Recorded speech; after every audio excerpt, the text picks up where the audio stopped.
বন্ধুরা, তোমাদের কাছে 7 মিনিট সময় চাইছি।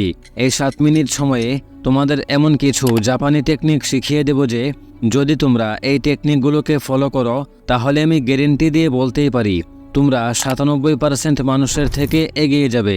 জাপান এমন একটি দেশ যেখানে দুইবার পারমাণবিক বোমা হামলা হয়েছে, বছরে প্রায় 1500-র উপরে ভূমিকম্প হয়। এত কিছুর পরেও অর্থনীতিতে তারা বিশ্বের 4র্থ স্থান দখল করে বসে আছে। এর পেছনে রয়েছে কিছু কৌশল যা তারা যুগ যুগ ধরে ফলো করে আসছে। আর আজ আমি সেই কৌশলগুলোর মধ্য থেকে এমন 3টি কৌশল বলতে চলেছি যা তোমার জীবনের পুরো কার্যক্রমগুলোকে বদলে দিবে। Number 1, ikigai. জাপানের মানুষ বিশ্বাস করে যে আপনি এমন একটি কাজ করুন যে কাজটা আপনি করতে ভালোবাসেন এবং যে কাজটা আপনি ভালোভাবে করতেও পারেন। তাদের দাবি এমন কাজ করলে আপনি ভালো থাকবেন, সুখী থাকবেন, দীর্ঘদিন বেঁচে থাকবেন। তাদের কাছে ভালো থাকার ধারণাটাই হচ্ছে ব্যস্ত থাকা। জাপানিরা এটাকে ইকিগাই বলে থাকেন। ইকিগাই মানে হচ্ছে আপনার বেঁচে থাকার অর্থ, অর্থাৎ যে জিনিসগুলো আপনাকে আরও বেশি বছর বাঁচার অনুপ্রেরণা দেয়, এটাই হচ্ছে ইকিগাই। জাপানে ওকিনাওয়া নামে একটা দ্বীপ রয়েছে যেখানে 80 থেকে 90 বছরের মানুষও সকালে ঘুম থেকে উঠে আনন্দের সাথে তাদের কাজে যায় এবং যে কাজে যেতে তাদের নেই কোনো ধরনের বিরক্তি এবং মৃত্যুর আগ পর্যন্ত তারা এভাবেই কাজ করে যান। সারা দুনিয়ার মধ্যে সবচেয়ে আনন্দময়, সুন্দর, সহজ এবং দীর্ঘায়ুপ্রাপ্ত মানুষগুলোর বসবাস এখানে। এই ওকিনাওয়া দ্বীপের মানুষগুলো বিশ্বাস করেন এই দুনিয়ায় তারা নির্দিষ্ট কোনো পারপাস নিয়ে এসেছেন এবং জীবনভর তারা তাদের উদ্দেশ্য নিয়ে কাজ করতে থাকেন, মানে তারা তাদের ইকিগাইকে ফলো করেন। আচ্ছা, আপনি কি জানেন আপনার ইকিগাই ঠিক কি? মানে আপনি আপনার বেঁচে থাকার কারণটি কি জানেন? যদি জানেন তাহলে আমাদের কমেন্ট বক্সে জানিয়ে দিন আপনার বেঁচে থাকার কারণটি। আপনি কিংবা আমি জীবনে কতবার চিন্তা করেছি যে বেঁচে থাকার কারণটা আসলে কি, কিংবা আমাদের বেঁচে থেকে আসলে লাভ কি? আমি খুব জোর গলায় বলতে পারবো, শতকরা 1জন মানুষও পাওয়া কষ্টকর হয়ে যাবে যে আসলে তাদের বেঁচে থাকার সঠিক কারণটি জানেন, কিংবা সত্যিকার অর্থে তার লাইফের পারপাস তিনি জানেন। তাহলে চলুন জেনে নেই ইকিগাই ফলো করে কিভাবে আপনি বেঁচে থাকার অর্থ খুঁজে বের করবেন। আমাদের সমাজে আপনি যখন এসএসসি পাস করবেন তখন নানান দিক থেকে নানান মানুষ আপনাকে বিভিন্ন ধরনের পরামর্শ দিবে। কেউ কেউ বলবে যেই কাজ তোমার কাছে ভালো লাগে তুমি সেটাই করো, আবার কেউ বলবে যেই কাজে তোমার টাকা আয় হয় তুমি সেটাই করো। এখন আপনি যদি এগুলোর মধ্যে যে কোনো একটি শুরু করেন তাহলে আপনি আপনার ভারসাম্য ধরে রাখতে পারবেন না। আপনি যদি 10 জনের কথা শুনেন তাহলে আপনি নিজেকে হারিয়ে ফেলবেন। কিন্তু ইকিগাই আপনার জীবনে পরিবর্তন আনতে পারে। পৃথিবীতে 4টি কাজের ধরন রয়েছে। আপনি যে কাজ পছন্দ করেন সেটাকে যদি আপনি ভালো করে শিখে অর্থ উপার্জন করতে পারেন তাহলে সেটাই আপনার প্যাশন। আপনার পছন্দের কাজ যখন আপনার প্রয়োজনীয় কাজ হয়ে ওঠে তখন সেটাই আপনার মিশন। আর সেই কাজটা যদি পৃথিবীর জন্য প্রয়োজনীয় হয়ে ওঠে তাহলে সেটাই হচ্ছে আপনার প্রফেশন। যেমন মনে করুন রোনালদো, ফুটবলকে তিনি নিজের আবেগের জায়গায় বসিয়েছেন। এরপর এখান থেকে তিনি টাকা ইনকাম করতে শুরু করেছেন, অর্থাৎ ফুটবলকে তিনি প্যাশন এবং মিশন বানিয়েছেন বলেই সেটাই তাকে তার জন্য প্রফেশন এনে দিয়েছে। যে কোনো সফল লোকদের ফলো করলে দেখবেন সবাই ইকিগাই ফলো করেছিল। যখন আপনি আপনার কোনো পছন্দের কাজ করতে শুরু করেন তখন আপনার মধ্যে এক ধরনের আনন্দ উপলব্ধি হয়, আপনার মধ্যে ক্লান্তি ভাব আসে না, আপনি সেই কাজটি সুন্দরভাবে করতে পারবেন। আর এটি সায়েন্টিফিক প্রমাণিত। Number 2, kaizen. প্রশ্ন আসতে পারে কাইজেন কী জিনিস? কাইজেন মানে হলো ছোট অভ্যাসের বড় শক্তি। আপনি কি কখনো মনে করেছেন আপনার জীবনে কিছু একটা বদলানো দরকার কিন্তু বুঝতে পারছেন না শুরুটা কোথা থেকে করবেন? মনে হয় সবকিছু ভারী লাগছে আর সেই কারণেই আমরা শুধু ভাবতে থাকি কিন্তু শুরু করি না। কাইজেন বইয়ের লেখিকা সারা হার্ভে একটা খুবই সিম্পল কিন্তু ইফেক্টিভ উপায় বলেছেন, যেটা না আপনাকে বার্নআউট দিবে না অযথা প্রেসার তৈরি করবে। শুধু একটা ছোট স্টেপ, আর সেটাই টিকে থাকা। এর নাম কাইজেন, একটা জাপানিজ ভাবনা যার মানে কন্টিনিউয়াস ইমপ্রুভমেন্ট, মানে প্রতিদিন একটু একটু করে উন্নতি করা। লিটল বাই লিটল আর লিটল বিকামস আ লট। চলুন এই ফিলোসফিটা বাস্তব জীবনের সাথে মিলাই।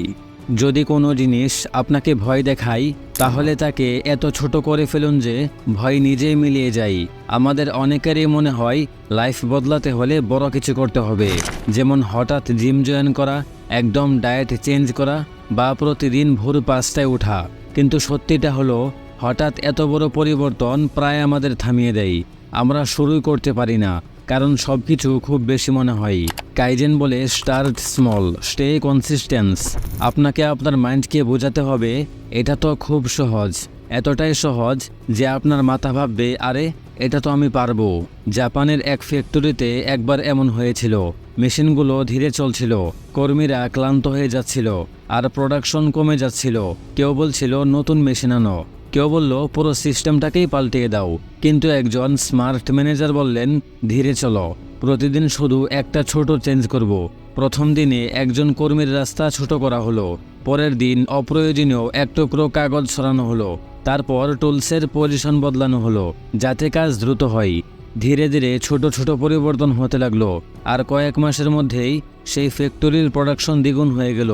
না কোনো এক্সট্রা খরচ, না কোনো ফ্যান্সি টেকনোলজি, শুধু কনসিস্টেন্স ইমপ্রুভমেন্টস। এবার ভাবুন আপনি আপনার জীবনে কোন ছোট স্টেপ নিতে পারেন। আপনি যদি লিখতে চান, প্রতিদিন কি মাত্র 2 মিনিট লিখতে পারবেন না? যদি ফিট হতে চান, মাত্র 2 মিনিট হাঁটতে পারবেন না?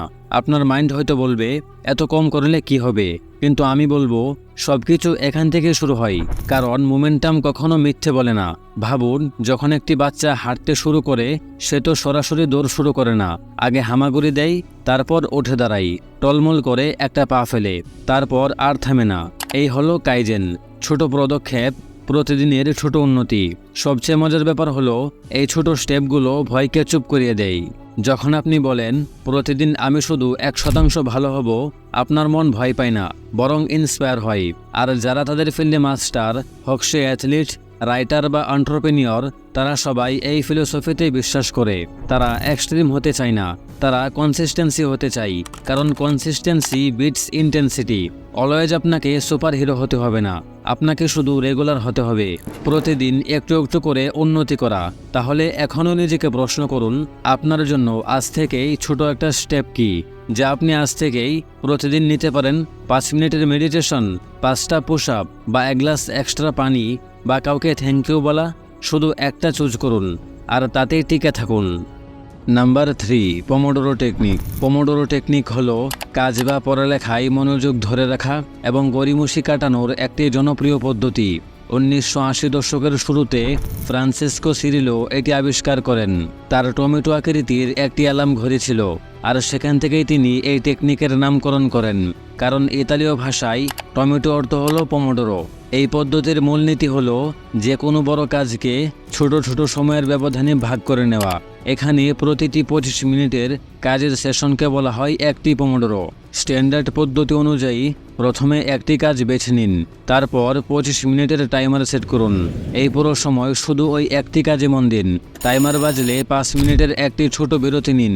এই বিরতিতে হাঁটাচলা করুন, স্ট্রেচিং করুন বা পানি খান। এভাবে প্রতি 25 মিনিটের 4টি পমোডোরো সেশন সম্পন্ন করার পর একটি লম্বা বিরতি নিন, সাধারণত 15 থেকে 30 মিনিটের। পমোডোরো চলাকালীন সকল রকমের বিঘ্ন এড়িয়ে চলা জরুরি। ফেসবুক, ইমেল বা অন্যান্য ওয়েবসাইট না দেখে পুরো মনোযোগ কাজে দেওয়াই লক্ষ্য। ফোন সাইলেন্ট মুড বা এরোপ্লেন মোডে রাখা ভালো। কেউ বিরক্ত করলে তাকে সোজা বলে দিন যে আপনি এখন ব্যস্ত। এই পদ্ধতি বিশেষভাবে উপকারী যখন কোনো কাজ শুরু করতে অলসতা বা অনীহা কাজ করে। তখন মাত্র 25 মিনিটের কাজের ছোট্ট প্রতিশ্রুতি দিয়ে শুরু করলে কাজটি সহজ মনে হয় এবং গতি সঞ্চার হয়, এবং এটি পাঠ্য বই পড়া, গবেষণাপত্র পড়া বা কোনো প্রজেক্টের প্রাথমিক কাজ শুরুর জন্য খুব ভালো। তবে পমোডোরো একটি কাঠামো মাত্র, একে নিজের সুবিধা মতো পরিবর্তন করা যায়। যেমন কেউ 25 মিনিটের বদলে 50 মিনিট কাজ ও 10 মিনিট বিরতির প্যাটার্ন অনুসরণ করতে পারেন। আবার কখনো কাজের গতি ভালো থাকলে বিরতি না নিয়েও এগিয়ে যাওয়া যেতে পারে। যেমন লেকচার রিভিউ বা গবেষণাপত্র লেখার সময় অনেকেই দীর্ঘ সময় ধরে একটানা কাজ করতে পছন্দ করেন। বন্ধুরা, আজ আমি তোমাদের সাথে যে 3টি জাপানি টেকনিক শেয়ার করলাম, ইকিগাই, কাইজেন আর পমোডোরো টেকনিক, এগুলো যদি তুমি জীবনে সত্যিকার অর্থে ফলো করো, তাহলে আমি নিশ্চিত করে বলতে পারি তুমি জীবনের যে কোনো কাজে মাস্টার হয়ে উঠবে। মনে রেখো, ইকিগাই তোমাকে তোমার জীবনের উদ্দেশ্য খুঁজে দেবে, কাইজেন তোমাকে প্রতিদিন ছোট ছোট উন্নতির পথ দেখাবে, আর পমোডোরো তোমাকে মনোযোগ ধরে রাখতে সাহায্য করবে। তো বন্ধুরা, আজ এ পর্যন্তই। ভিডিওটি ভালো লাগলে লাইক ও শেয়ার করতে ভুলো না। দেখা হচ্ছে পরের কোনো ভিডিওতে। ধন্যবাদ।